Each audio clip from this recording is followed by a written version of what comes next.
We're back, another F1 fantasy video. My name's Tom. Welcome back. This is team selection for Great Britain, my home race, and of course the man on screen's home race, Lewis Hamilton. Nice and early, very nice and early, this team selection video. Channeling my inner Rob from the Formula Fantasy Hub, getting the team selection video out on the day of the previous Grand Prix. So Austria's just happened, and this is the Sunday evening, so I was like, why not just get it out there? Lewis Hamilton out there looking pretty happy. Fourth place in Austria, pretty good. Ferraris with that little minor upgrade seems to have done the trick. Hot conditions seem to serve them well. Big thumbs down to Mercedes in hot conditions as we kind of anticipated, but cooler again in Silverstone next week. So it'd be interesting to see if Mercedes can get back up there. Lewis Hamilton, 9-time winner of Silverstone Grand Prix. 9 times. That's so many times. It's 9 times more than I've won it, that's for sure. But yes, I don't think he'll be winning the race in Silverstone next week despite that amazing record, but stranger things have happened.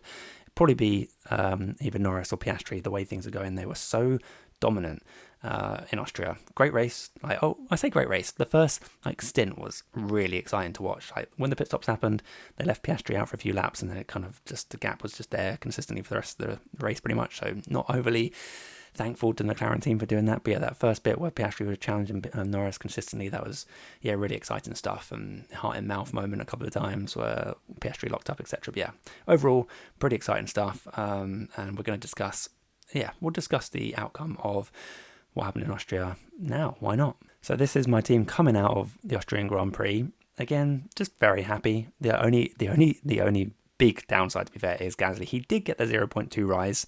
It was such a tight decision between him and Bortoleto, and Bortoleto did look really good in the practice sessions, top 10 consistently. Maybe I should have gone with that more than just the appeal of Pierre Gasly looking like it was easier for him to get a price rise. But yeah, Bortoleto absolutely smashed it, so some regret, but overall still happy with the decision. Gasly still gained 0.2, so it's not a complete disaster. Didn't go Carlos Sainz, thank God. The Saubers looking pretty phenomenal, like Bortoleto and Hulkenberg. And anyone that went with the Sauber constructor as well, looking pretty happy with themselves, I would say. They're just consistently doing well. It helped certainly having Hulkenberg start all the way back at the grid and working his way forward into the points. Phenomenal stuff. And, bringing upgrades the last couple of races for the Saubers, and they've clearly improved. And they're looking at nice cheap options that are going to go up in price again in Silverstone. So yeah, we'll be hauling in lots of Sauber assets over the next week. Past that, Hadjar, nice 6 points, but probably out the door at this point as he's going to struggle to get any more price gains going forward. The Racing Bulls kind of did okay. Liam Lawson did pretty well in the race, and yeah, so pretty okay at 4.5 million to potentially look at bringing back Lawson. Maybe not in Silverstone, maybe the race after. Aside from that, yeah, the Ferraris really did do particularly well. Obviously, as already touched on, hot conditions served them well, as well as this little floor update, which seems to have just improved the car enough to not get them challenging the McLarens, but they were just miles away from everyone else. Obviously, no Max Verstappen. It would have been interesting to gauge the upgrade for Ferrari against Max Verstappen and Red Bull, because I think Red Bull. Well, I say Red Bull. Let's clarify. I think Verstappen will be good around Silverstone. The other, the Red Bull car itself is pretty much a disaster, but Verstappen's just able to do wonderful things with it. So yeah, I think Verstappen will be a force to be reckoned with in Silverstone. High speed, it's where Red Bull do excel, if anywhere, at the moment. So it'll be interesting to see how Ferraris cope against Verstappen. But otherwise, a very solid hold. Very happy to have them kind of holding going forward. Still good for pit stops, albeit McLaren did get the fastest pit stop this weekend. 2 seconds, really impressive. Close to getting sub 2 seconds themselves. But yeah, and then the other sort of big talking point was Piastri versus Norris. Very close in the end. I think it was, how close was it if we just pop it back here to the race weekend? I think it was only a couple of points difference. Lando scored 36, 36 compared to 39. So fastest lap obviously coming in clutch there for Piastri owners, getting the 0.3 rise, certainly very nice. I think Norris owners should be a little bit hard done by. Admittedly, I think Bortoleto well deserved the drive of the day, but otherwise Norris is he's going to get it as soon as Norris gets his next win. I thought he was going to get it today, to be honest. Before the race, I was thinking this looks like a Norris win, kind of all over it, and drive of the day written all over it, but Bortoleto managed to pip him to that particular award. But yeah, I do think driver of the day is just around the corner for Norris. So again, could be looking at keeping patient for Norris owners going forward, but we will see. As for the track itself, Silverstone, high speed, not going to be expecting too many overtakes. There are a couple of opportunities, a couple of long straights, so there is some opportunities with the DRS. But overall, yeah, we're going to see those teams that are excelling in the high speed. McLaren, Red Bull, Sauber look pretty good in high speed corners in Austria. Racing Bulls were also pretty good from what I've seen coming out of it. So yeah, interesting there. I'm not sure exactly how well the likes of Haas are going to do, because I think Haas are going to be popular based on their budget game potential, but they are not so great in the high speed so far this season. So it'll be interesting to see exactly how well they can actually cope around this circuit. Yeah, but in terms of other features, overtaking, you're not going to expect to see many overtakes. It's 22nd. That's really right down, like third bottom, whatever it is, in the rankings for number of overtakes over the previous 3 years on average. DNF wise, 6 DNFs 3 years ago, but past that, just kind of a regular kind of average couple of DNFs per year. So VSC safety car gives the amber warning at 61%, so it's kind of average for safety. I think 3 years ago we had those 6 DNFs as a bit of an anomaly. Something to watch out for is, though, the great English weather. The early forecast, this is obviously a week out from what's going on, but it has been quite variable here in England. Obviously I live here, so I can tell you, as someone that lives in England, it has been quite variable. It's been very hot, then we had a bit of rain, cooled off a bit, got hot again, been really hot again like the last few days. The forecast for next week is pretty warm. Well, for an Englishman's term, pretty warm is like anything above 20 degrees, so maybe not actually that warm, but it does look like it's going to rain somewhat potentially, particularly on Saturday, so we could have some wet qualifying. I mean, the early percentages are looking at like 40-ish%, so it's not that certain, but it looks like kind of breezy showers. I saw one website did suggest possible thunderstorms, so I don't know if anyone is thinking about using like the autopilot chip, if we're already people piling on to the likes of McLaren, Mercedes, Russell, Piastri builds, a double A-tier team, as I will refer to it as. Could be an autopilot option if Mercedes look good in the cooler conditions. Mercedes look good, Russell looks good. It could be an autopilot option with the rain as well. Bit of a safety belt, so just something to bear in mind. So just before we get into the nitty gritty of team selection, I did just want to say it quietly. But my team 2 is 12th in the global rankings. Now, I am a bit concerned because its budget isn't the best. Not got the best budget, but it's an okay budget. Can I hold on to this? Can I push forward, get the top 10? Can I win this game? It's actually quite funny. We have about halfway through the season with this race at Silverstone, so yeah, it'll be interesting to see how long I can actually hold on to this for. As we're pumping up almost into single digits now, about 80 points I think off the leader. In fact, we can see right here 2788, 2733. Less than that actually. So 75 points if I'm not mistaken. Yeah, 75 points from global number 1. We're going all the way. We're going to try and go all the way. My team 2 is this team on screen. The only difference between this and my team 2 and my team 1 was that I chose Bortoleto in this team. I think I should just keep going with my team 2, to be honest, because I keep making the right decisions on it. But anyway, I went Bortoleto instead of Gasly, and 308 points, so nice. But yeah, we'll see we'll see how much further we can go with the team 2. But we will go back to team 1 because that is what I am. I don't know. Maybe I should just focus on team 2 and just be like, yep, I'm like top 10 in the world or whatever. But yeah, this is what I got coming out of Austria, and clear targets on their head for me, Gasly and Hadjar. Alonso and Hulkenberg look like great options. They're scoring points. They're getting budget. Like, why would I even consider changing them, to be honest? So they're just kind of a hold, easy hold. Similarly, Piastri, quite an easy hold. Very easy hold. He hasn't gone anywhere in my team all season. Maybe a tiny bit of luck. Against Norris owners the last couple of weeks. Norris obviously been in it in Canada. And then Piastri getting drive of the day, fastest lap, same thing, 10 points, whatever. Piastri getting the fastest lap, really pushing to try and close on his teammate in Austria. So yeah, getting the extra couple of points over Norris. I think Lando Norris owners will be a little bit hard done by, but I still feel like they've done okay at least this weekend. So for me, Piastri's not going anywhere. And I think going forward, if I was a Norris owner, I'm not sure how much longer I'd want to hold on to him. I do think he's got that drive of the day just in the bank, ready to go as soon as he wins the next race, or even just like he could just get it just because it's his home race, and if he gets on the podium, he might just get driver of the day. So it might be another hold week for anyone with Norris. But if you don't hold Norris, if you don't already own Norris like myself, I'm not really looking to move to him. People keep saying Piastri is not looking as good as Norris in the practice sessions or whatever, but Piastri does seem to just grow into the weekend, and come Sunday he's just so calm, collected, and has great racecraft. He says, as I'm now picturing him locking up and nearly smashing into the back of his teammate in Austria. But there we go. I do think Piastri is just an easy hold, not going anywhere. So he's not going anywhere in my team. Alonso's not going anywhere. Hulkenberg's not going anywhere. McLaren, 100-pointer, just in Austria, just gone. So they're definitely not going anywhere. And then Ferrari is the other deliberation point. So it's basically boom, boom, and boom. These are kind of the three sections in my team as to where I am debating what to do. I think Ferrari, initially at least, initial thoughts are just hold Ferrari. I think they are a good hold. Still good for pit stop points, even though they got pipped to the fastest pit stop by McLaren this week. Consistency-wise, Ferrari are just kind of there. But there is obviously still food for thought that maybe Mercedes are going to come back stronger in the cooler conditions around a track that perhaps suits them better than the likes of Austria. Interesting to see what happens in the build-up and what the drivers are saying and whatnot in the aftermath of Austria as to what's likely to suit the Mercedes or not here. They haven't been great in the high speed over the last year or so it'd be interesting to see how they cope in Silverstone. They are still 4.4 million cheaper than Mercedes. So I do think they're than Ferrari. Sorry, they are still a great option, and we are getting closer and closer, if we're not already there, to getting this kind of dream team. I don't know how close I am actually. I definitely can't get there at the moment. If we pick the cheapest drivers, 1.8. So I'm still about 4 million or something from Russell. Of course, if we really wanted, you could go Kimi Antonelli, and we can actually get there. Can actually get there with the A tier. Well, it's not even A tier anymore because Antonelli's into the B tier.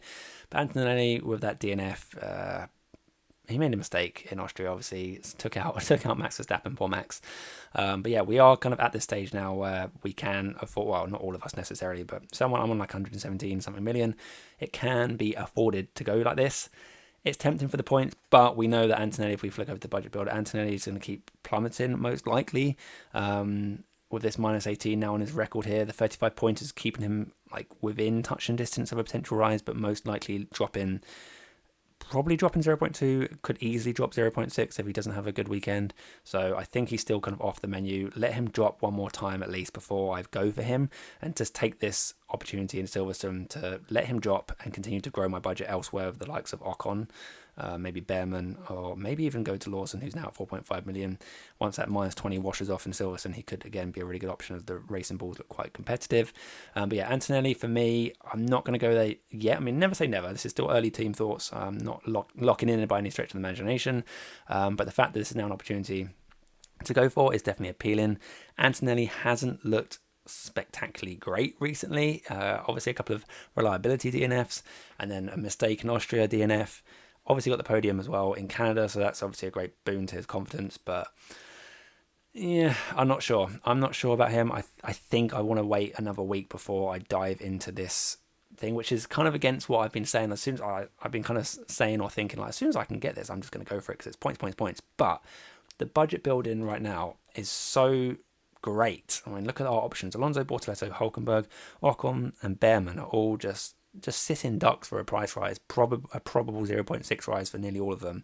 It seems a bit silly to jump off that opportunity to pick up Antonelli to just lose value, when ideally we want to keep clawing up, because I think Antonelli's could even be a bit of a false dawn or a red herring, and the real boon that we want to get to, the real driver we really want to get to, is someone like a George Russell, or maybe even stretch to a Ferrari, because the Ferraris seem to be doing pretty well at the moment with their upgrade.